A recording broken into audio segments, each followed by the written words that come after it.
오늘은 특별히 52편은 표제를 통하여서 그 배경이 확실하게 전달되어지고 있습니다. 그 배경은 다윗이 사울의 피해서 도망 다녔던 때를 기록하고 있습니다. 특별히 다윗이 급하게 도망 나옴을 통하여서 먹을 것도 없었고 무기도 든 것이 없었습니다. 그러나 감사하게도 노베에 있는 제사장 아히멜렉이 다윗을 도와주었습니다. 먹을 것을 제공하였고 골리앗의 칼도 주었습니다. 그리고 그 후에 가드와 아기스에 피했는데 신하들이 하필 다윗이 피한 곳이 골리앗의 고향 가드였습니다. 그래서 이 사람은 골리앗을 죽인 자이다 했을 때 다윗이 정말로 치욕적이죠. 미친 채하고 침을 질질 흘리면서 도망 나왔었을 그때를 기록하고 있는 것입니다. 그리고 그 뒤를 밟고 있는 사울이 이제 노베에 도착하였을 때 다윗이 어디 있느냐라고 얘기하고 있고 또 다윗의 도망간 그것을 알린 자들에게는 부하 명예를 주겠다 했을 때 도액이 다윗이 어디로 피했는지를 알려주게 되어집니다. 그리고 더 나아가 안타까운 마음은 그 노베에 있는 그 제사장 아히멜렉과 또 노본 제사장 성읍입니다. 제사장들이 많이 있었던 그 성읍인데 아히멜렉을 누가 죽일 것이냐. 다윗을 도운 아히멜렉을 누가 죽일 것이냐. 그러나 사울 주변에 있던 많은 자들은요. 제사장은 거룩한 자이고 하나님의 기름 부으신 자이기 때문에 그 누구도 건들지 못하였습니다. 그때 나섰던 자가 바로 도액이었습니다. 아히멜렉을 비롯하여서 다른 제사장 85명을 죽인 것도 모자라서 그 성읍에 있는 어린아이와 자녀들을 다 도륙해버립니다. 정말로 아주 악한 자였다는 거죠. 오늘 다윗은요, 그 사건을 돌아보면서 회상하면서 이 시편을 기록하고 있는 것입니다. 악한 자들은 어떻게 될 것이고 또 악한 자들의 그 삶을 통하여서 고통당하고 있는 그 의인의 삶을 돌아보면서 다윗은 이렇게 고백하는 것이죠. 하나님은 그럼에도 불구하고 인자하시다.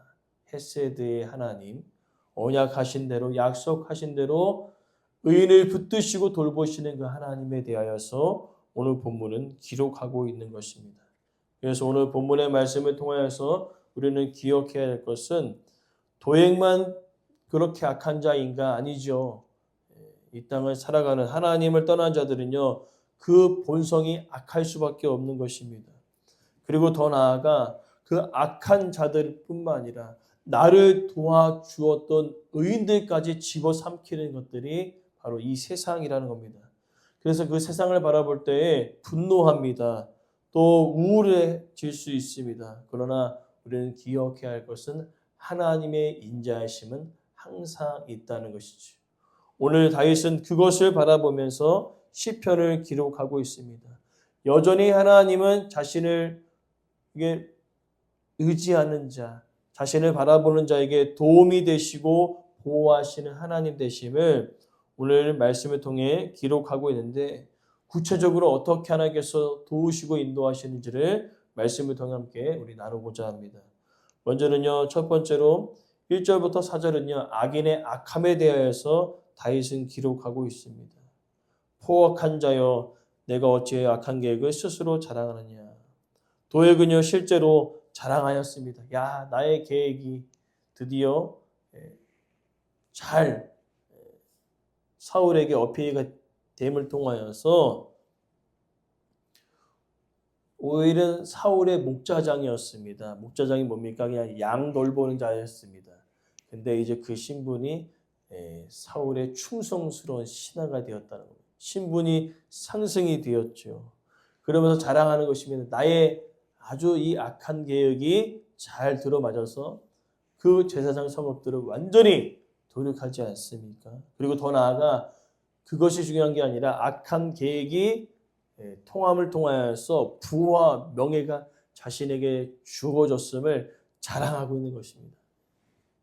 얼마나 신나겠습니까? 양 돌보다가 사울의 채찍근이 되었다는 것은 얼마나 큰 기쁜 일입니까? 그것을 자랑하고 있는 것입니다. 나의 계획이 통했다. 그러면서 다윗은요, 2절 말씀에 혀가 심한 악을 꾀하여 날카로운 삭도같이 간사를 행하도다라고 이야기합니다. 악한 그 행동을 하였는데 이 도액은요, 우발적인 것이 아니라 계획적으로 악한 계획을 세움을 통하여서 그의 입술이 간사했다는 것입니다. 속이는 자였다는 것이지요. 비유적으로 표현한 것이 아니라 실제로 그렇게 했음을 이야기하고 있는 것입니다. 그것을 더욱더 강조하면서 4절 말씀에 간사한 혀, 남을 해치는 모든 말을 좋아하는도다. 그 누구도 제사장을 함부로 할 수 없었으나 이 도액은요, 제사장을 다 도륙하고 또 그 성읍에 있던 자녀들까지도 다 죽였던 악한 사람이었다는 것을 그는 고백하고 있는 것이죠. 그러니까 강한 자, 특별히 오늘 52절에 1절에 포악한 자는 강한 자라는 표현을 쓰고 있습니다. 강한 자가 입을 벌려가지고요, 연약한 자들, 의인들을 집어삼키는 그런 모습들을 보여주고 있는 것입니다. 즉, 약한 자를 도륙하는 것은요, 칼도 필요하지만 입이 더 무섭다는 것이죠. 그래서 야고보서는요, 이 입이 얼마나 무섭냐면은 온 산을 집어삼키는 불과 같다고 표현하고 있습니다. 그러면서 다윗은요, 이 도액의 삶을 통하여서 3절 말씀에 이렇게 이야기합니다. 내가 선보다 악을 사랑하고 의를 바람보다 거짓을 사랑한다. 도액에 그렇게 악한 행동을 했었던 이유는요, 그 마음 자체에 선을 행하자는 마음이 없습니다. 항상 악을 사랑하고 악을 행하는 것이 그 안에 있었다는 것이지. 근데 안타깝지만 도액만 그런 것이 아니라 하나님을 떠난 자들은요, 그 마음이 악하다는 것입니다. 악을 사랑하는 것입니다. 선을 사랑하기보다는 악을 사랑하는 것이지. 근데 아이러니하게도요, 사람들에게 당신은 선을 좋아합니까? 악을 좋아합니까? 얘기했을 때는 선을 좋아한다고 표현합니다. 그러나 실제로 우리의 삶이 어떻습니까? 나에게 해가 되지 않는 선에서 선과 의를 지지한다는 것이지요. 그러나 반대로 우리에게 해가 되면요, 선보단 악을 선택하는 것이 세상에 많은 사람들이라는 것이지. 즉, 이게 무엇입니까? 나에게 해가 된다면 나는 선보다 악을 행하겠다는 것입니다. 성경은 이런 선택을 죄라고 이야기하고 있습니다. 그러니까 오해하지 않게 우리가 정리가 돼야 되는데, 나의 이익과 유익과 행복을 추구하는 마음들은 당연히 우리 가운데 있는 것입니다. 그러나 중요한 것은 그거보다 하나님의 사랑보다 그것이 앞서게 될 경우에는 우리는 무엇을 사랑하는 것이지요? 선보다 악을 행하는 마음들이 우리 안에 있다는 것이지. 그래서 다윗은요, 그 도에게 자랑하는 것들이 이해가 되지 아니하였습니다. 그렇기 때문에 어찌하여라는 표현을 쓰고 있는 것입니다. 어찌하여 도대체 도액은 악을 도모하고 선을 사랑하지 못하는 그 삶을 자랑하고 있는가? 그러나 1절 하반절이 오늘 52편의 핵심 구절입니다. 하나님의 인자하심은 항상 있도다. 무엇입니까? 아무리 악을 행하는 자일지라도 하나님은 인자하시다는 것이지. 행한 대로 갚으시는 하나님 되심을 다윗은 알고 있었기 때문에 이어지는 내용은요, 악인의 결말입니다. 5절부터 7절의 내용이 악인의 결말이에요. 너가 아무리 대단하여도 회개하지 않는 그 악인들. 그러니까 51편과 52편은 완전 정반대입니다. 51편의 죄를 행하였던 다윗은 어떻게 합니까? 회개하는 자였고 52편의 악인은요 절대로 회개하지 않는 자였다는 것이지요. 그러면 그 회개하지 않는 자를 하나님 어떻게 하십니까? 5절 말씀에 아주 강력한 표현을 쓰고 있습니다. 영원히 너를 멸하시고 너를 붙잡으시고 장막에서 뽑아내고 살아있는 땅에서 내 뼈를 빼시리로다. 다윗의 생생한 표현이 있습니다. 멸한다. 멸한다는 것은 건물이나 벽을 무너뜨린다는 것입니다. 그리고 붙잡는 행동은요. 우리가 그 불을 피울 때 숯불이 있지 않습니까? 숯불, 그죠? 숯불이 있는데 그 숯불 하나를 끄집어내면 어떻게 됩니까? 그 숯불의 불은 꺼질 수밖에 없는 것이지. 숯불의 불이 사라지는 것입니다. 장막에서 뽑아낸 것은 삶의 터전을 잃고 방황하게 될 것을 표현하고 있습니다. 그리고 뿌리를 빼는 것은 우리가 얘기하지 않아도 아시죠? 뿌리를 뽑아버리면 어떻게 됩니까? 그 식물은 죽어버립니다. 오늘 하나님께서 이와 같이 하시겠다는 겁니다. 하나님이 인자하시기 때문에 행한 대로 그대로 갚으시는 것입니다. 그가 아무리 대단한 건물에 거주할지라도 그 건물을 부서뜨리실 것이고요. 꺼지지 않는 숯불처럼 느껴지지만 그 숯불을 끄집어내서 그 불을 끄시겠다는 것입니다. 그리고 더 나아가 터전에서 영원히 살 것을 기대하고 있는데 그 터전을 땅의 터전을 뒤흔들어 버리십니다. 그리고 뿌리처럼 단단해져서 나는 절대 뽑히지 않겠다고 얘기하지만 하나님 그의 삶을 뿌리채 뽑아 버리신다는 것이죠. 왜 그렇습니까? 하나님의 인자하심은 항상 있기 때문에 그렇다는 것이지. 그러면서 이제 6절에 의인이 보고 두려워하며 또 그를 비웃어 말한다라는 것이죠. 그렇게 될 줄 알았다.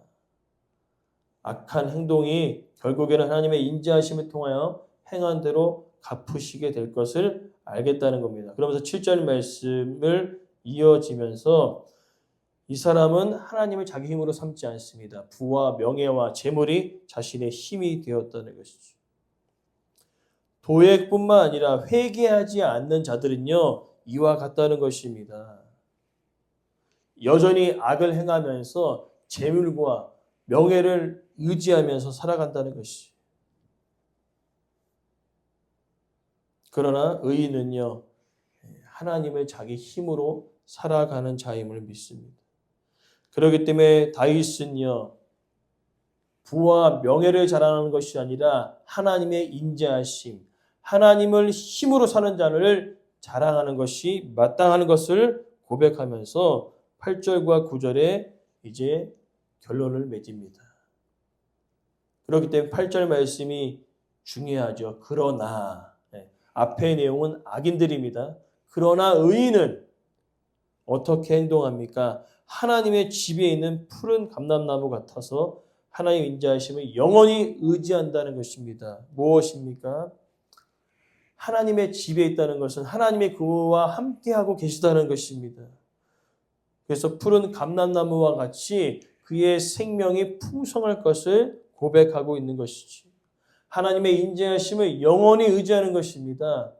아무리 악인이 잘되고 악인으로 인하여 의인이 고통을 당하고 악인으로 인하여 의인이 죽임을 당할지라도 여전히 하나님을 의지하는 자는 그 인자하심, 헤세드의 은혜를 허락하신다는 것을 고백하면서 9절 말씀에 하나님께서 그대로 이것을 행하셨다고 이야기합니다. 그래서 다윗은 어떻게 고백합니까? 주님께 감사합니다. 주의 이름이 선하시고 주의 성도 앞에서 내가 주의 이름을 사모하겠다고 고백하고 있는 것입니다. 오늘 우리가 악인들의 형통을 부러워하는 것이 아니라 그 결국은 하나님을 떠난 그 결국은 그의 삶이 멸망의 삶인 줄을 우리는 돌아봐야 될 것입니다. 그러면서 우리는 어떻게 합니까? 행한 대로 갚으시고 인자하신 약속대로 이루신 하나님 앞에 감사하며 기도하는 우리의 삶이 이어지기를 간절히 소망합니다. 푸른 나무의 삶처럼 우리를 돌보시고 우리를 인도하시는 분이 하나님 되신다는 거죠. 그렇기 때문에 우리의 마땅한 반응은 무엇입니까? 그 인자하심을 영원히 의지할 수 있는 우리의 삶이 되어지기를 간절히 소망합니다. 어떠한 순간이 와도 하나님은 항상 인자하시다는 것입니다. 어떠한 상황이 와서도 우리는 변하지 않기를 소망합니다. 특별히 다윗은 오늘 청중에게 이렇게 이야기합니다. 하나님의 인자하심은 항상 있습니까? 라고 청중에게 물어보는 것입니다. 항상 있습니까? 하나님의 인자하심은 항상 있습니다. 그렇기 때문에 다윗은 고백합니다. 어떠한 상황이 와도 변하지 않기를 원하는 것입니다. 어떠한 상황이 와도 하나님의 인자하심을 붙드는 우리의 삶의 모습들이 이어지기를 간절히 소망합니다. 아무리 악인들이 대단하고요.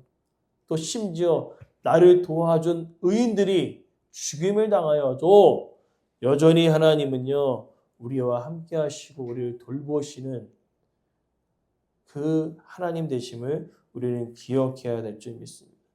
그래서 오늘 말씀은요, 시편 63편 3절 말씀으로 마무리하고자 합니다. 63편 3절에 다윗은 이렇게 고백합니다. 주의 인자하심이 생명보다 나음으로 내 입술이 주를 찬양하리로다. 아멘. 악인의 형통을 부러워하지 마시고 여전히 우리를 돌보시고 인도하시는 주의 인자하심을 우리 삶 속에서 날마다 경험되어지고 그 안에만 찬양할 수 있는 우리의 삶이 되어지기를 간절히 소망합니다.